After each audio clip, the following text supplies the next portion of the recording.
13 and a half years ago, my business partner, Julie, and we both were Pampered Chef consultants.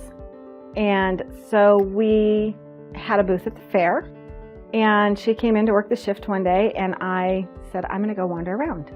Found a gal who was selling ready-made transfers that were purchased from overseas that were like flowers and zebras and giraffes and things that you would just iron onto a shirt, and that's how she was selling them. I fell in love with them.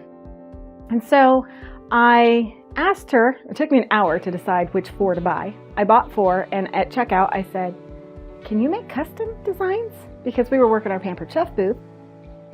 And I thought, how much more awesome would it be to have a shirt that said the Pampered Chef in rhinestones than in screen print or embroidery like the one I bought through the company? And she goes, yeah, I can do custom. And I said, just out of curiosity, how do you do that? And so she told me that she does it on the computer, prints it backwards, and then she uses tweezers and hand places the stones to follow the pattern. And I thought, oh, good for you. I will happily pay you to do that for me because I'm a crafty person, but I'm not going to do that.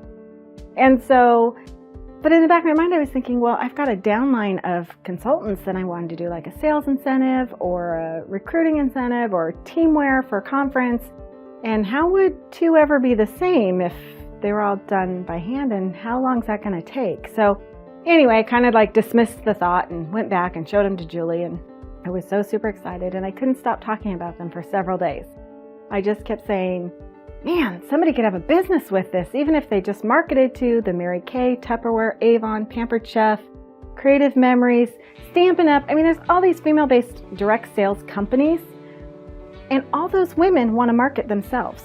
They all want to wear branded apparel so that they're at the grocery store and somebody goes, oh, you do Pampered Chef? I need to book a party, or I need to buy a baking stone, or I need some rubber stamps, or it's branding, self-branding, and it creates conversation. And so our whole thing was, we didn't even really realize it for several years, but it all started from a need of us wanting to wear it in order to share it. And so we've incorporated that slogan into our business now. But that's how we started, is we just wanted a way to wear it to share it. And we didn't really think that when I said somebody could have a business with this, I didn't mean the 2 of us, right? But 13 and a half years later, here we are. So Julie had actually done some research online, and she called me up one day and she said, hey, I think I found a machine for you. And I was like, oh no, I'm not doing this by myself. Oh no, I didn't mean me, And so we talked about it. We inquired about the machine, and we kind of thought, 2 women who have no industry background whatsoever. We didn't know anything about apparel decoration. We didn't have any money. I think we each invested, $750 to buy a heat press. So we figured somebody was going to give us money, right? Like, we'll never get approved for financing for this expensive piece of equipment. And lo and behold, we got approved on the financing, and we were like, oh, now what?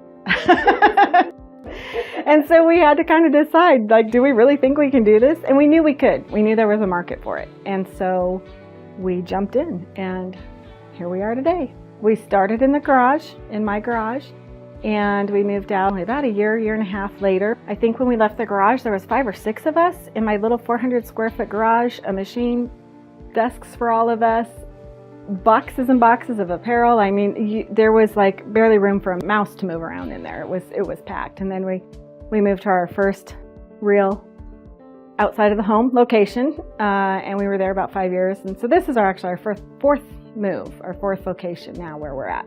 And now we've got about 6,500 square feet. Nice big warehouse. It's pretty 50-50 between warehouse and office space. So lots of room now.